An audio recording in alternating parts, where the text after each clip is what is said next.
That was easy, huh? I never thought we'd get up here. Thank you, Minority Leader Jeffries. Hakeem, I've got to warn you. 2 years ago, I got 100% of the vote from my conference.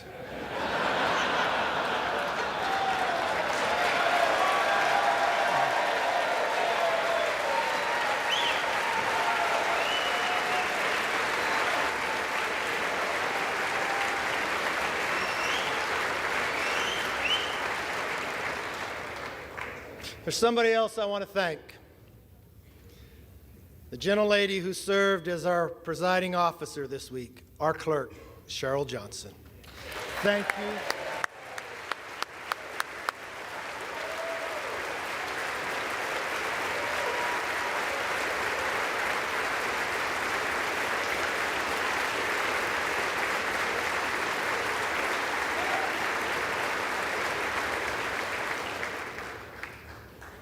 You know, my father always told me, it's not how you start, it's how you finish. And now we need to finish strong for the American people.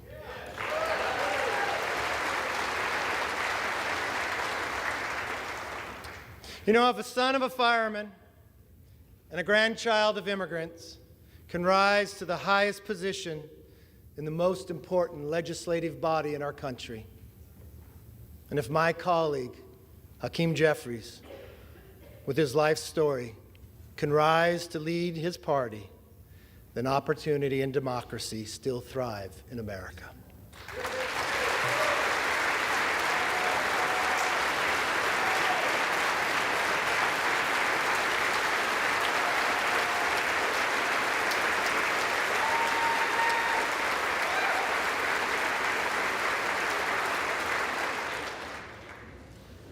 To Leader Jeffries, there will be times we agree, and many times we will differ.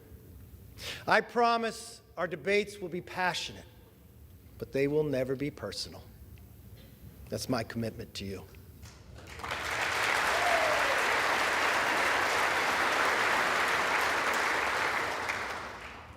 And now, the hard work begins. What we do here today, next week, next month, next year, will set the tone for everything that follows. Tonight, I want to talk directly to the American people. As Speaker of the House, my ultimate responsibility is not to my party, my conference, or even our Congress. My responsibility, our responsibility, is to our country.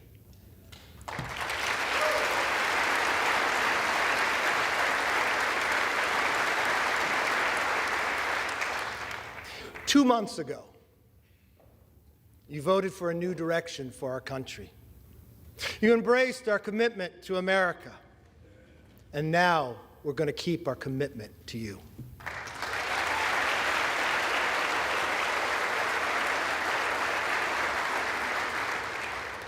It's a commitment for an economy that's strong, where you could fill up your tank of gas and feed your family, where paychecks grow and not shrink. It's a commitment for a nation that's safe, where communities are protected, law enforcement is respected, and criminals are prosecuted.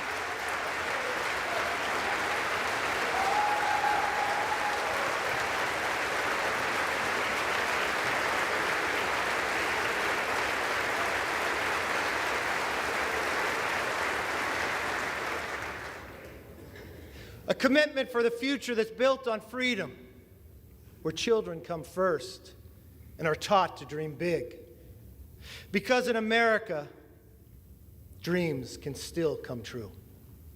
A commitment for a government that is held accountable, where Americans get the answers they want, need, and deserve. Our system is built on checks and balances. It's time for us to be a check and provide some balance to the president's policies.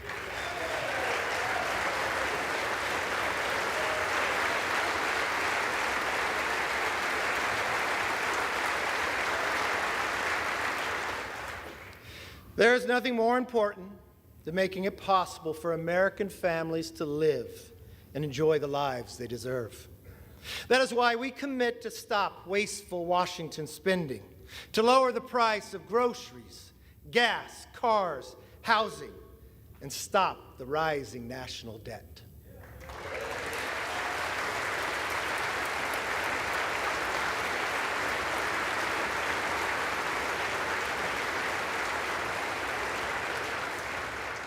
We pledge to cut the regulatory burden, lower energy costs for families, and create good-paying jobs for workers by unleashing reliable, abundant, American-made energy.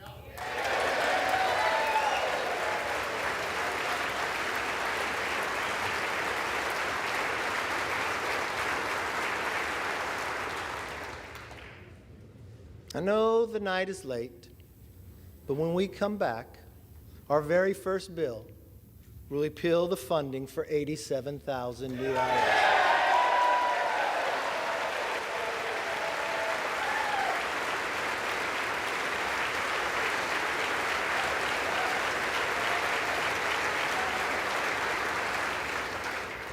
You see, we believe government should be to help you, not go after you. We're going to pass bills to fix the nation's urgent challenges, from wide open southern borders to American last energy policies to woke indoctrination in our schools.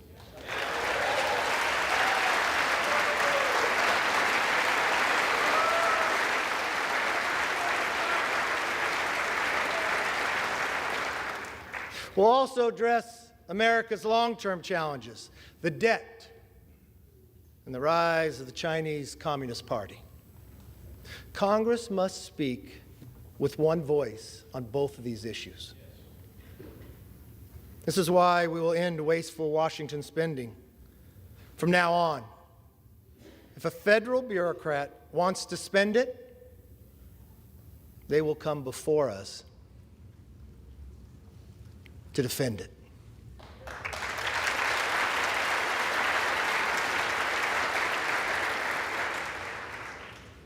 As for the Chinese Communist Party, we will create a bipartisan select committee on China to investigate how to bring back the hundreds of thousands of jobs that went to China, and then we will win this economic competition.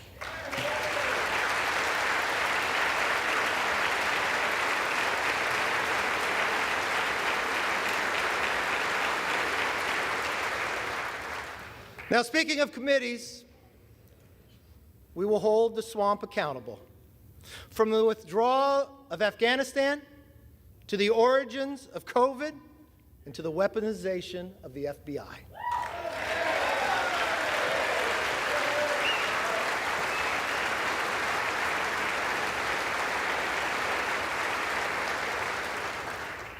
Let me be very clear. We will use the power of the purse and the power of the subpoena to get the job done.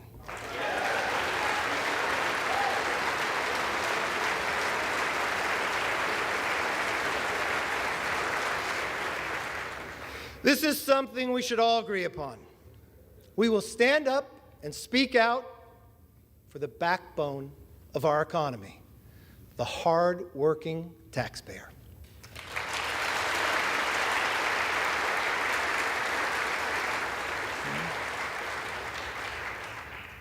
It's nighttime here in Washington. But in some ways, it's also like a new beginning, a fresh start. My friends, this chamber is now fully open for all Americans to visit.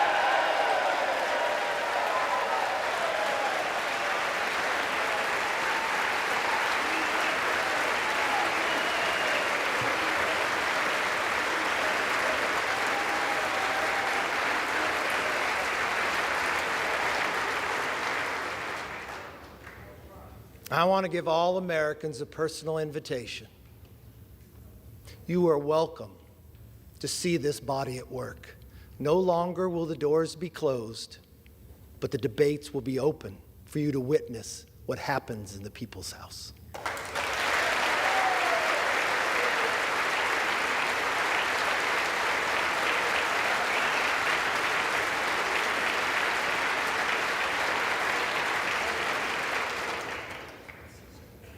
From the committee rooms to this floor, we commit to pursue the truth passionately and embrace debate. No more one-sided inquiries. Competing ideas will be put to the test in public so that the best ideas win.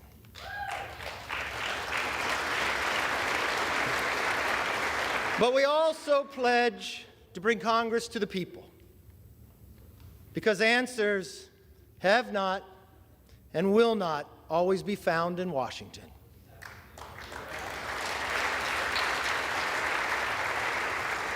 That's why one of our very first hearings will be held on the southern border.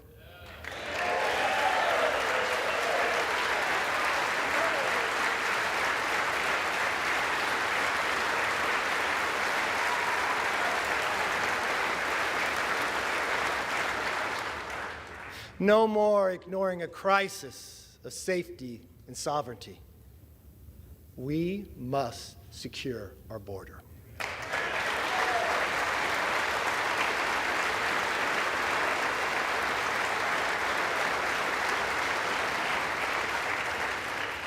We must get America back on track. Now, on a personal note, to my family, here and at home, to Judy, Megan, Connor, Emily, my brother Mark, Monica, Zach, and yes, my mom Bert. I am where I am because you are who you are.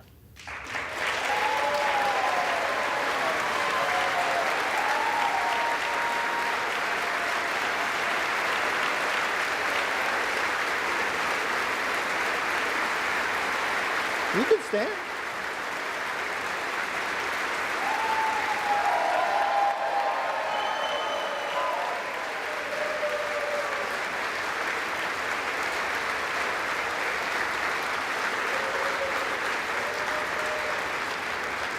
I'd also like to thank my constituents in California's Central Valley.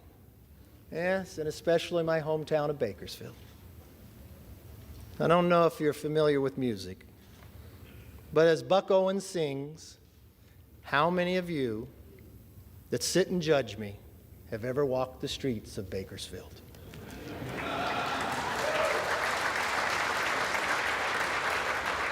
Well, I've walked those streets my entire life. I know its people. They're hardworking and relentless, optimistic about our future. And I'm very honored to have the opportunity to represent them. I am a son of a firefighter. I saw firsthand what it means to have hard work, leadership, and service to others. It can change people's lives. And that is exactly why we are here today, to serve you, the people.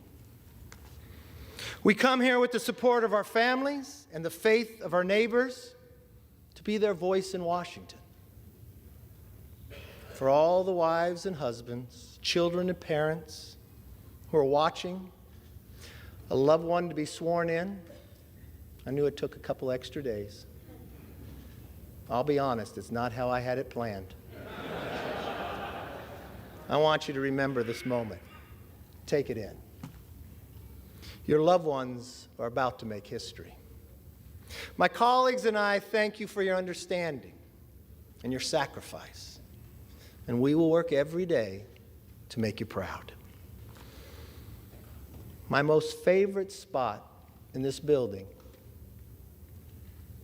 is not in this chamber. It's in the chamber they met before, in Statuary Hall. It's my favorite place to take people on a tour.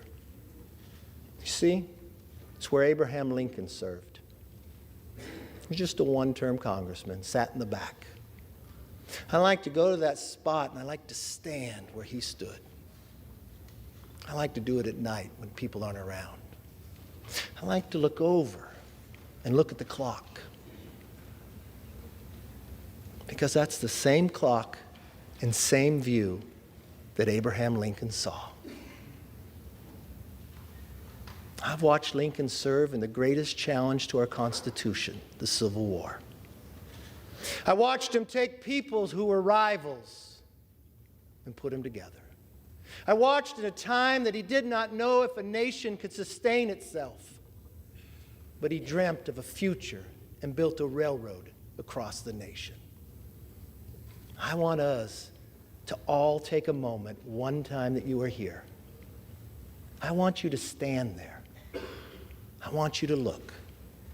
And I want you to think, if America could do it then, we can do it now one more time.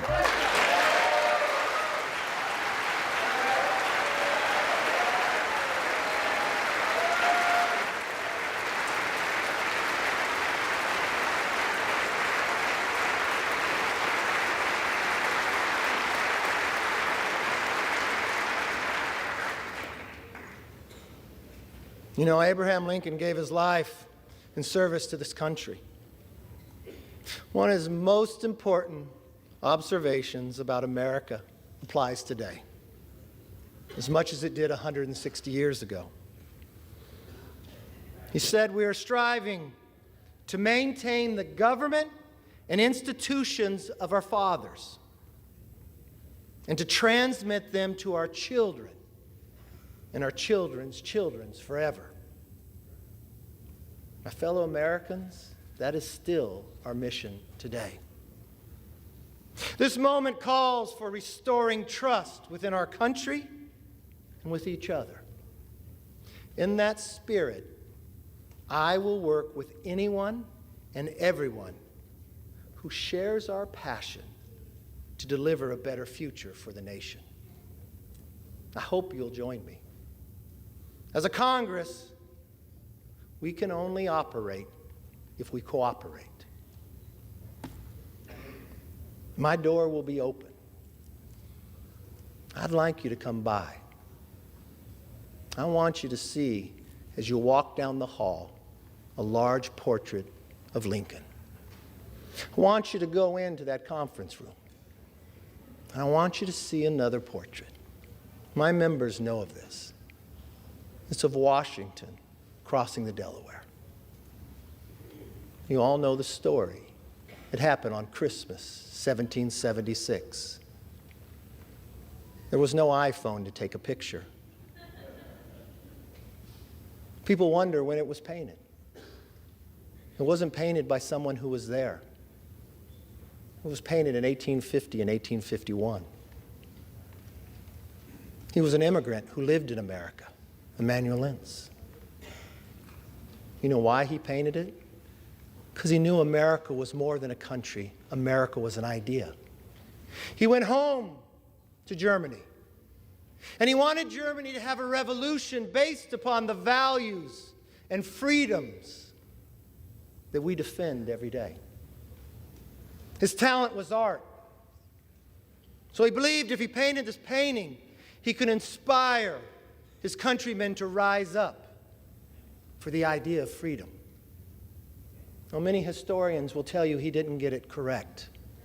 They'll tell you Washington crossed on a Durham boat, but he paints it with Washington in a rowboat. You see 13 people, but only 12 faces. You see Washington standing up in a rowboat in the middle of winter, wearing a ceremonial uniform with his hand on his chest.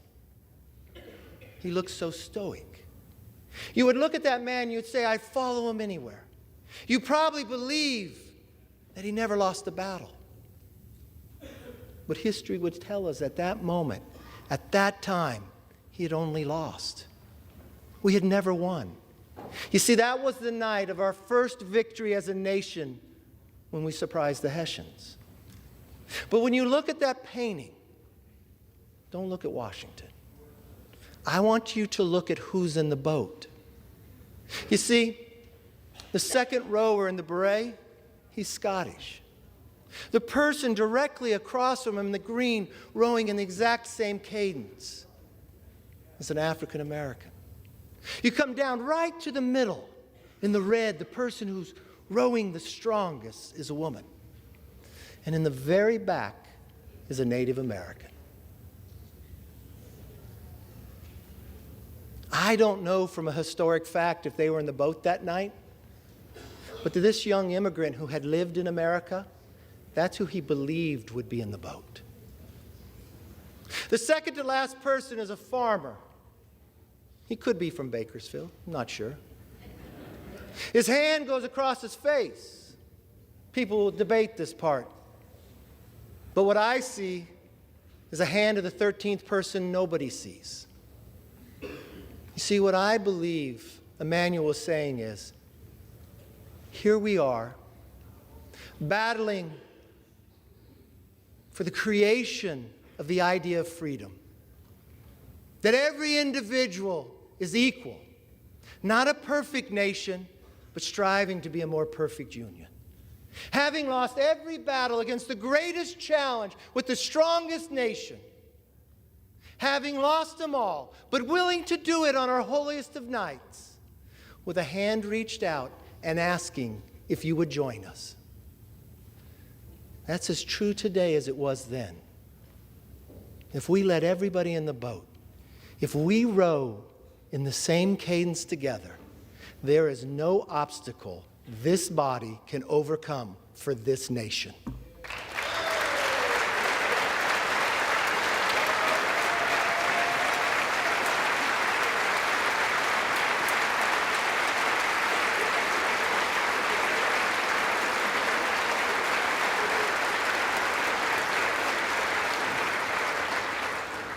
It is time for us to be the voice and worthy of their vote. Let me close with this. I may not know all of you, some of you are new, but I hope one thing is clear after this week. I never give up.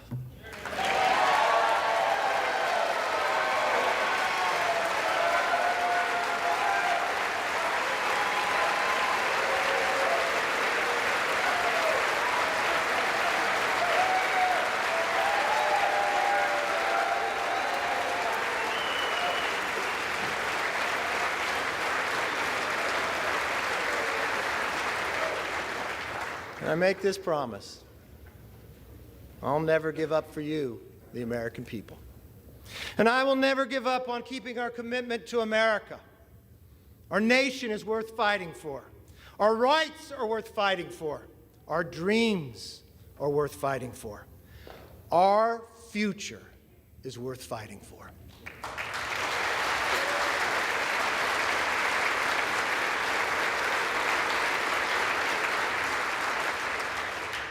Therefore, with love for this country and charity for each other, let us now take our oath and be worthy of the office on which we are about to enter. God bless everybody in this chamber, and God bless America.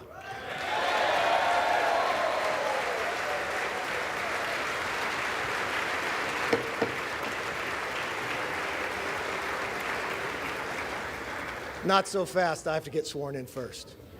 Sit down. I am now ready to take the oath of office. I want to ask the Dean of the House, the Honorable Hal Rogers of Kentucky, one of my first mentors, to administer the oath of the office.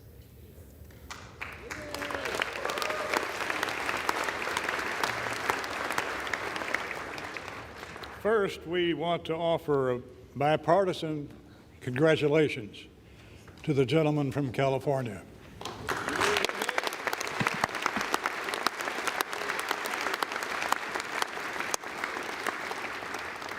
Now, will the Speaker designate raise his right hand? Do you solemnly swear that you will support and defend the Constitution of the United States against all enemies, foreign and domestic, that you will bear true faith and allegiance to the same, that you take this obligation freely without any mental reservation or purpose of evasion, and that you will well and faithfully discharge the duties of the office on which you're about to enter. So help you God. Yes, I do. Congratulations and Godspeed.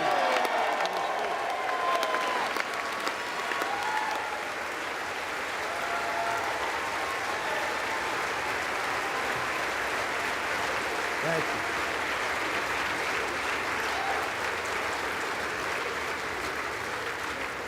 According to the President, the chair will swear in the members-elect en masse. The members-elect will rise. The chair will now administer the oath of the office. All members-elect will raise their right hand. Do you solemnly swear or affirm that you will support and defend the Constitution of the United States against all enemies, foreign and domestic, that you will bear true faith and allegiance to the same, that you take this obligation freely without any mental reservation or purpose of evasion, and that you will well and faithfully discharge the duties of the office on which you are about to enter, so help you God. Congratulations. You are now members of the 118th Congress.